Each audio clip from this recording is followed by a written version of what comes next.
하나님 말씀 보시겠습니다. 고린도전서 15장 20절에서 28절입니다.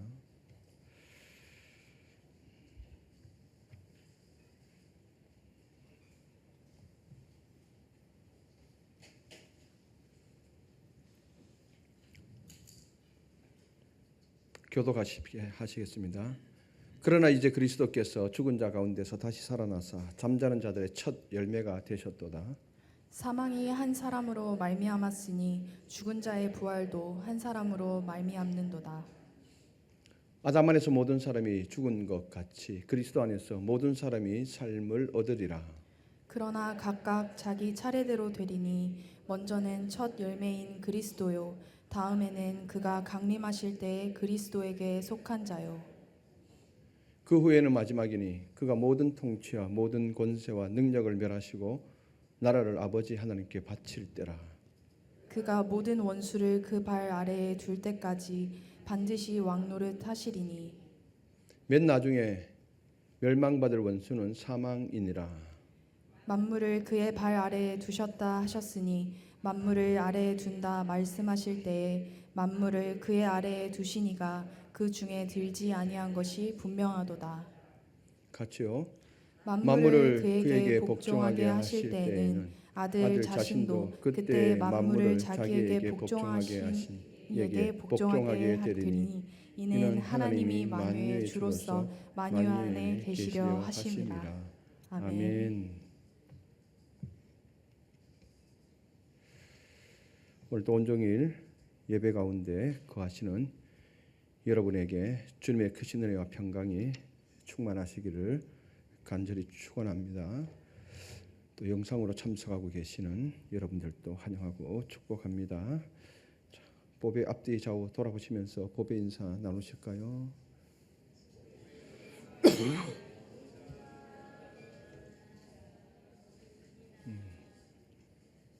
여러분 모두 다 보배이십니다. 우리가 살아가는 세상은 참으로 숨가쁘게 돌아가고 있습니다. 매일 쏟아지는 뉴스들은 전쟁과 살인과 질병과 기근, 또 경제적 위기와 사회적 갈등으로 가득 차 있습니다.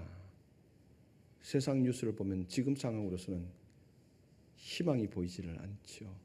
소망을 도대체 어디에 두어야 할까 고민이 됩니다. 때로는 우리의 개인적인 삶 역시 예측할 수 없는 고난의 연속처럼 느껴집니다. 그럴 때면 우리는 깊은 탄식과 함께 이런 질문을 던지게 됩니다. 도대체 이 세상 끝은 어디를 향해 가고 있을까? 내 삶의 수고와 눈물은 결국 어떤 결말을 맞이하게 될 것인가? 철학자들은 역사가 무의미하게 반복된다고 말합니다. 그리고 세속주의자들은 모든 것이 허무한 죽음으로 끝난다고 말합니다. 만약 이 철학자들이 말하는 것, 세속주의자들이 말하는 것이 그것이 사실이라면 오늘 우리가 이 자리에서 드리는 예배도 우리가 주님을 위해 감당하는 헌신도 모두 헛된 것이 되고 말 것입니다.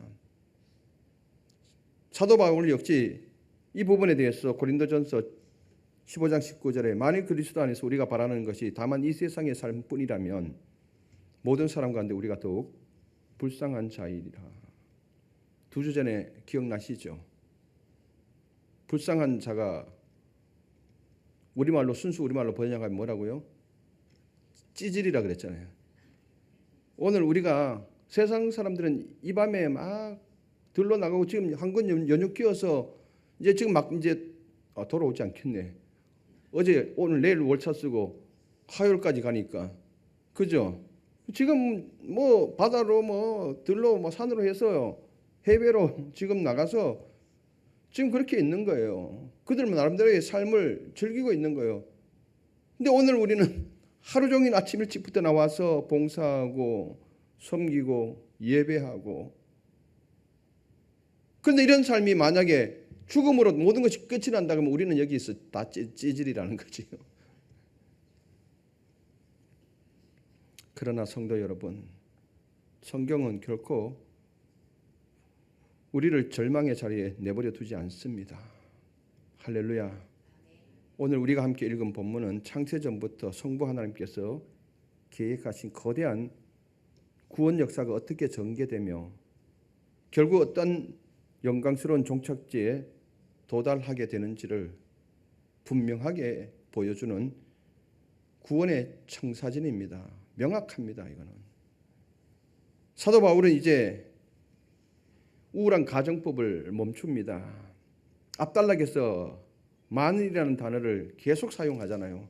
만일 죽은 자의 부활이 없으면, 만일 죽은 자가 다시 살아나는 일이 없으면, 또 만일 그리스도 안에서 우리가 바라는 것이 다만 이 세상의 삶뿐이라면 이 가정법을 이제는 멈춥니다. 그리고 20절에서 영광스러운 승리의 선언으로 반전을 합니다. 20절에서 보니까 그러나 이제 그리스도께서 죽은 자 가운데서 다시 살아나 잠자는 자들의 첫 열매가 되셨도다. 오늘 성경 봉독하신 분 누구십니까? 예?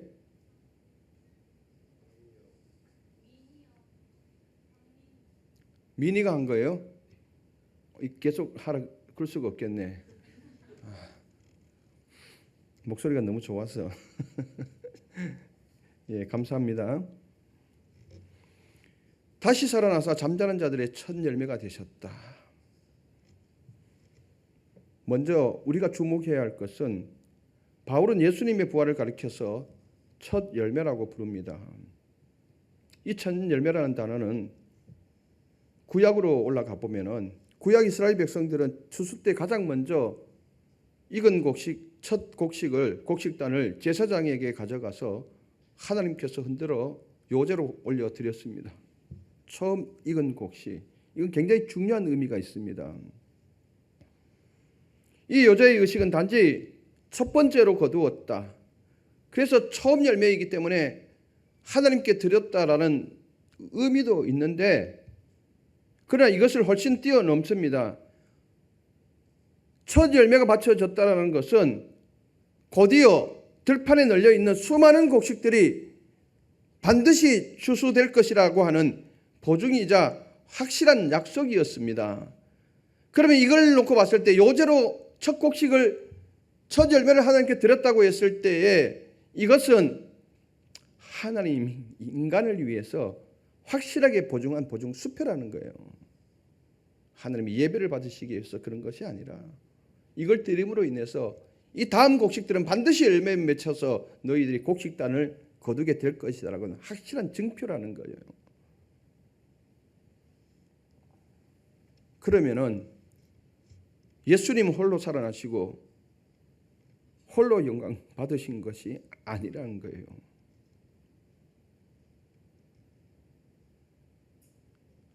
예수님께서 첫 열매로 부활하셨기 때문에 그분을 구주로 믿고 따르는 우리 모두의 부활 또한 이미 결정된 확실한 미래가 있다라는 것입니다. 예수님이 부활의 첫 열매가 되었기 때문에 이제 남은 예수 그리스도 안에 잠자는 영혼들, 예수 그리스도 안에 사는 모든 사람들은 똑같이 함께 부활에 들어가게 된다라는 이 보증이 바로 예수님의 첫 부활의 증표, 열매를 이렇게 표현하고 있습니다. 이어서 사도 바울은 21절과 22절에 이렇게 말씀하고 있죠. 같이 한번 읽어보실까요? 21절, 22절. 사망이 한 사람으로 말미암았으니 죽은 자의 부활도 한 사람으로 말미암는도다. 아담 안에서 모든 사람이 죽은 것 같이 그리스도 안에서 모든 사람이 삶을 얻으리라. 아멘. 사도 바울은 예수 그리스도께서 부활의 첫 열매가 되셨다. 그러므로 예수 그리스도 안에 그분을 구주로 믿고 따르는 모든 사람들은 부활이 확정된 것이다 라고 이야기를 합니다. 그러면 21절과 22절에서 어째서 그리스도 한 분의 부활이 잠자는 자의 첫 열매가 될 수 있겠는가, 보증이 될 수 있겠는가, 거기에 대한 답을 오늘 21절과 22절에 말하고 있습니다. 21절과 22절은 성경이 말하는 대표성의 원리 아닙니까? 위대한 대표성의 원리를 말합니다. 고대 히브리적 사고방식은 대표자 한 사람의 행위가 그가 속한 공동체 모든 운명을 결정하게 되었던 겁니다. 자, 우리가 여호수아를 우리가 계속해서 지금 보고 있잖아요. 여호수아에서 지금 지난주 저지난주 보면은 한 사람이 죄를 짓죠. 누굽니까? 아간이잖아요. 아간 한 사람이 죄를 지었는데 아간 한 사람에게 죄를 물었습니까? 아니면 공동체에게 물었습니까? 공동체 전체에게 물었던 거죠. 이게 대표성의 원리는 히브리적 사고의 대표적인 이 사상인 거예요. 그래서 그걸 가지고 지금 이야기를 하는 거예요. 첫사람 아담이 범죄하여 타락했을 때 그에게 속한 모든 인류 이 공동체는 사망이라는 치명적인 이 질병에 점령된 거라는 겁니다. 아담이 처음 무덤의 문을 열게 한 장본인 거예요. 장본인. 그래서 우리 스스로의 힘으로는 이 사망의 굴복에서 도저히 벗어날 수가 없었던 것이죠. 그러나 온 인류의 문제가 한 사람으로 시작되었다면 그 문제를 해결하는 구원을 완성하는 중보자 역시 참된 사람이어야만 했다. 사도 바울은 이렇게 논증을 피워가고 있습니다. 그게 누구입니까? 두 번째 아담이요, 참된 인류의 대표로 오신 예수 그리스도께서 십자가의 죽음을 이기시고 부활하셨을 때 이제 그리스도 안에 속한 우리 모든 성도들의 운명은 사망에서 생명으로 옮겨지게 된 것입니다. 할렐루야. 감사하죠. 예수님이 부활의 첫 열매가 되셨기에 그분께 접붙여진 우리는 반드시 영광스러운 열매로 부활하게 될 줄 믿으시길 바랍니다. 한 사람 아담의 불순종이 인류 역사에 사망이라는 결과를 가져왔다면 다른 한 사람 그리스도의 순종은 사망을 극복하고 부활이라는 결과를 가져오게 되었다는 것입니다. 아담은 죽음의 대표자이고 무덤을 연 대표자이고 아담을 따르는 자는 다 무덤의 문을 열고 다 그로 들어가야 되는 거고, 그러면은 부활의 대표자 누구입니까? 예수 그리스도. 예수 그리스도 안에 있는 모든 사람들은 무덤 문을 닫고 사망에서 생명의 문으로 들어가게 되는 것입니다. 할렐루야. 사도 바울은 이걸 지금 명확하게 지금 이야기하고 있습니다. 그렇다면은 그리스도께서 첫 열매로 부활하신 후 지금 이 시간은 구속사에서 어떤 때입니까? 24절과 25절은 그 해답을 주고 있죠. 24절, 25절 읽어보실까요? 마지막 그가 모든 통치와 모든 권세와 능력을 멸하시고 나라를 아버지 하나님께 바칠 때라. 그가 모든 원수를 그 발 아래에 둘 때까지 반드시 왕 노릇하시리니. 아멘. 여기 우리 소망이 있습니다. 그가 모든 원수를 그 발 아래 둘 때까지 반드시 왕 노릇하고 계신다. 부활하시고 부활의 첫 열매가 되시고 예수께서 하늘 보좌 우편에 올라가셔서 승천하시고 거기서 지금 가만 계시는 것이 아니라 하나님으로부터 정권을 위임받아서 지금 통치를 하고 계십니다. 왕의 통치를, 중보자적인 통치를 하고 있는 이 표현을 그 발 아래 둘 때까지 반드시 왕 노릇하고 계신다. 지금 세상이 너무 어설퍼 보이잖아요. 지금 혼란스럽잖아요. 지금 세상이 점점 좋은 길로 가야 되는데 지금 점점 좋은 길로 가고 있습니까?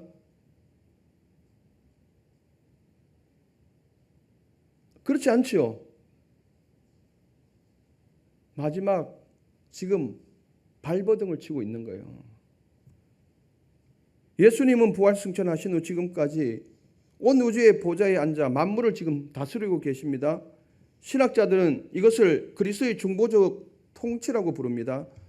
하나님께서 타락한 세상을 회복시키기 위해서 아들에게 잠시 정권을 위임하신 상태라는 거예요.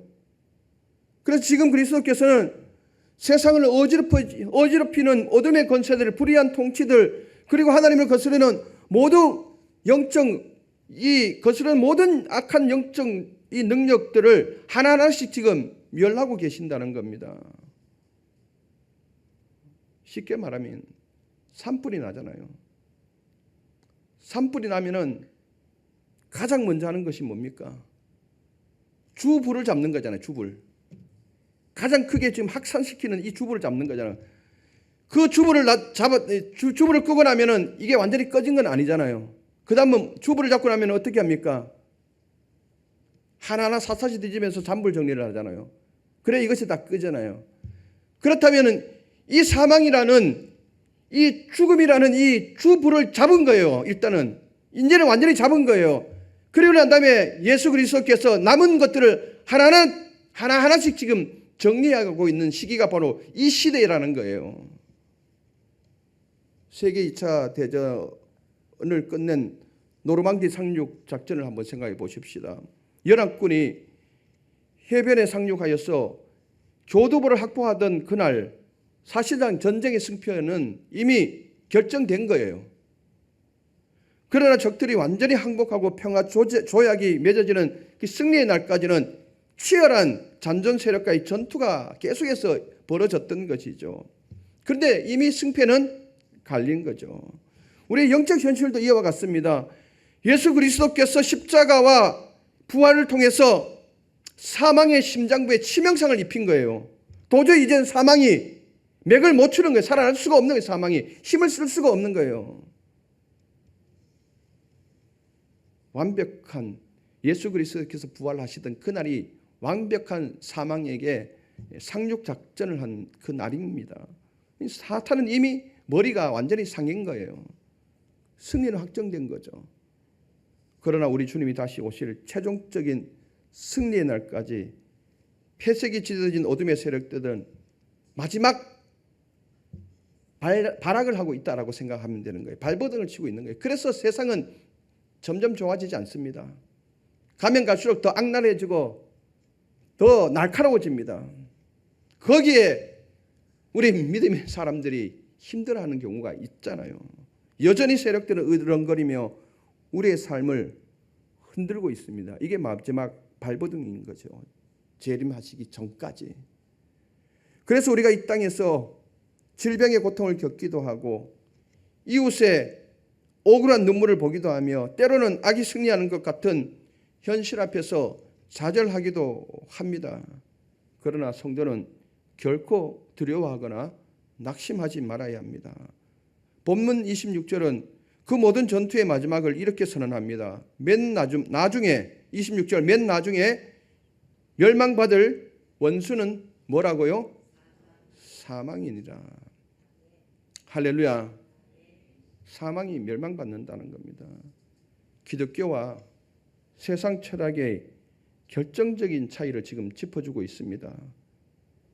고대 철학은요, 죽음을 이렇게 해석하죠. 영혼이 육체라는 이 감옥에서 해방되는 친구로 여겼던 거예요. 죽음을 삶의 한 과정으로 여겼던 거예요. 요즘 젊은이들 사이에 또 많은 사람들 사이에 죽음도 하나의 삶의 과정이라고 생각하는 경우가 있어요. 그래서 자살도 삶의 한 과정으로 보고 자살로 들어가는 사람들이 꽤 많아요. 이 사탄의 장난입니다. 절대 자살하면 안 됩니다. 기독교인은.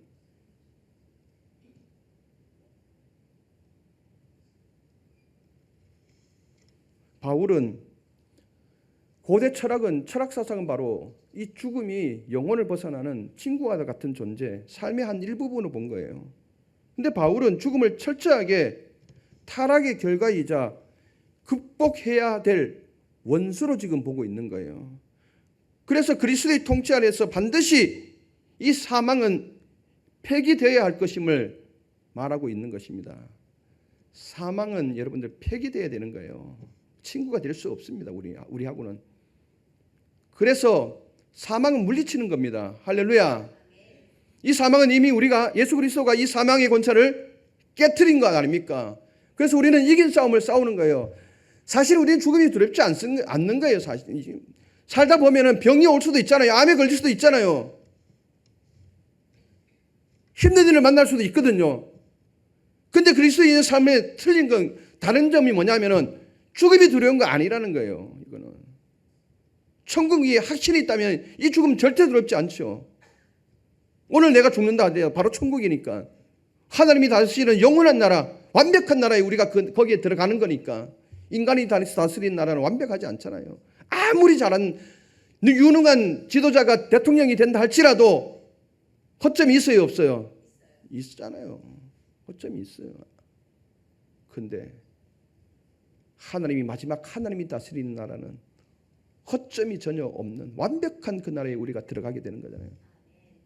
그걸 오늘 본문 28절에는 만유 안에서 만유의 주로서 만유 안에 계시려 하심이라 이렇게 결론을 내고 있지 않습니까?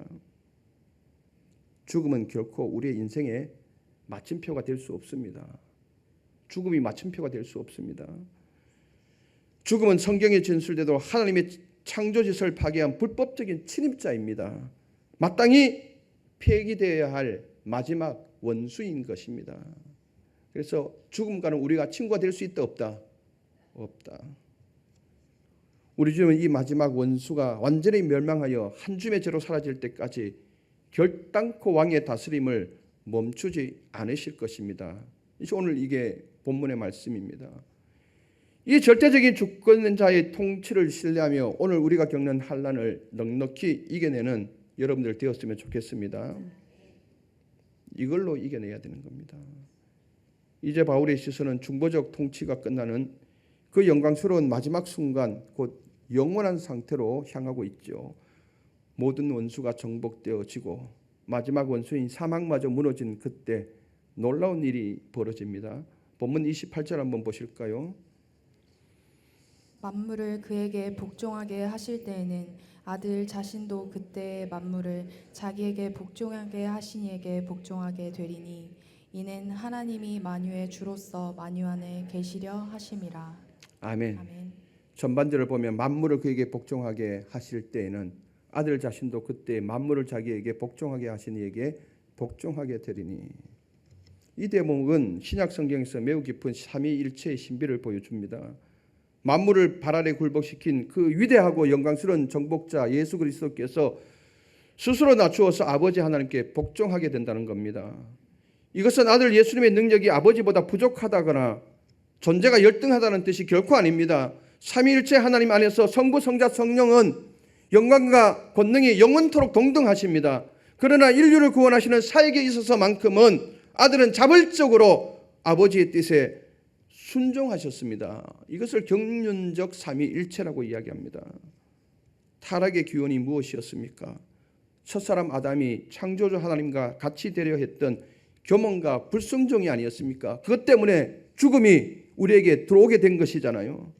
그러나 두 번째 아담이신 그리스도께서는 모든 영광을 취할 수 있는 그 정상의 자리에서 타락으로 망가졌던 온 우주를 온전히 회복시켜 아버지 품에 안겨드리는 가장 완벽한 사랑과 순종의 제사를 드리신 것입니다. 우주의 모든 무질서가 아들의 이 거룩한 순종을 통해 마침내 완벽한 평안을 찾게 되었습니다. 그렇다면 아들이 아버지께 그 완성된 나라를 바쳐드릴 때 도달하게 되는 구속사의 최종 결론은 무엇입니까? 예수님이 이제 마지막 모든 악을 멸하시고 이제 그 나라를 통째로 아버지께 올려드릴 때에 28절 하반절에서는 이렇게 말씀하고 있습니다. 이는 하나님이 만유의 주로서 만유 안에 계시려 하심이라. 아멘.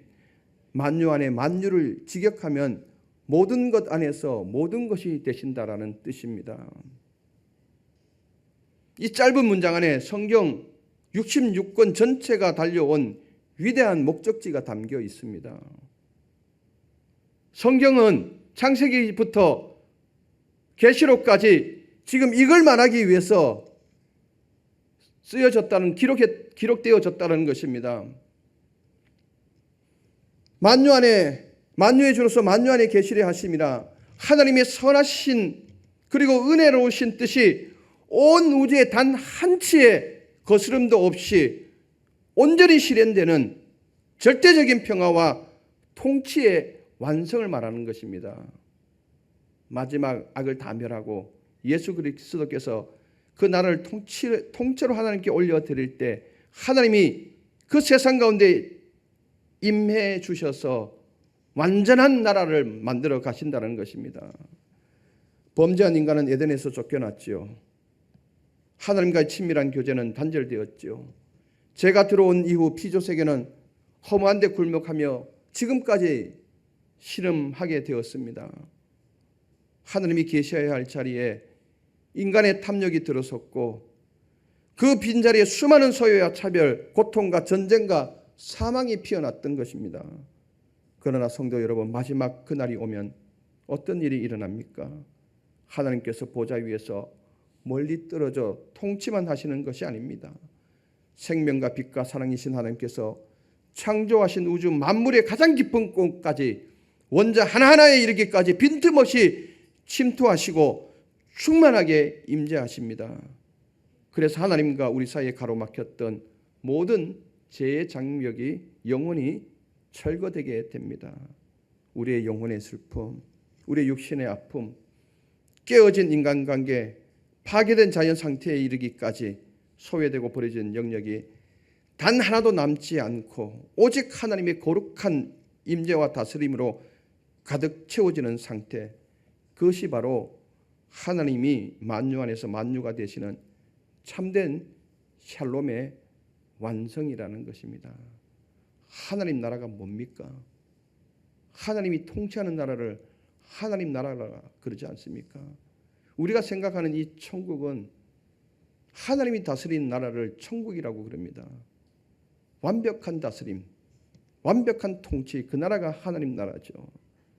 그 나라에는 슬픔도 없고 아픔도 없고 이별도 없고 곡하는 것이 없다라고 요한은 밤모섬에서 계시를 받아서 이것을 기록한 것 아닙니까? 사랑하는 성도 여러분, 부활은 단순히 죽음 이후를 대비하는 보험과 같은 것이 아닙니다. 이것은 오늘 지금을 살아가는 우리의 삶의 태도를 근본적으로 뒤바꿔 놓은 진리입니다. 만약 이 역사의 끝이 하나님의 완벽한 승리와 만유 안에 만유가 되시는 영광으로 확정되어 있다면 오늘 우리는 어떤 삶을 살아야 할까요? 우리는 더 이상 세상의 절망적인 뉴스에 휩쓸려서 두려워할 필요가 없습니다. 죽음이 끝자리인 것처럼, 죽음이 마지막인 것처럼 먹고 마시는 현세적 쾌락에 취해 살아서도 안 됩니다. 우리가 이른 아침부터 선한 사역에 땀방울을 흘리는 이유가 무엇입니까? 내 시간과 물질을 쪼개 이름도 빛도 없이 섬기는 그 수고를 왜 기쁨으로 우리가 감당하고 있습니까? 바로 그 모든 섬김과 사랑의 행위들이 장차 만유를 회복하실 하나님의 영광스러운 통치에 동참하는 거룩한 사역이기 때문에 그렇습니다. 할렐루야. 부활이 없다면 우리의 수고는 가장 헛된 것이지만 부활의 주님이 통치하고 계시기에 우리의 작은 섬김 하나하나가 영원한 생명의 나라를 세워가는 보석으로 빛나게 되는 것입니다.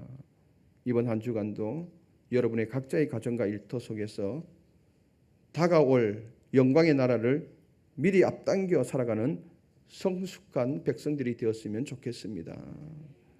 슬픔 가운데 있는 자들에게 다가가 부활의 위로를 전하십시오. 이것보다 더 큰 위로는 없습니다. 불의와 타협하지 말고 빛의 자녀답게 당당하게 살아갈 수 있기를 바랍니다. 만물을 회복하시는 그리스도의 은혜가 오늘 예배하는 반석교의 모든 성도님들의 심령과 삶의 자리마다 그리고 우리가 발딛고 선 이 땅 위에 충만하게 흘러넘치기를 예수 그리스도 이름으로 축원합니다.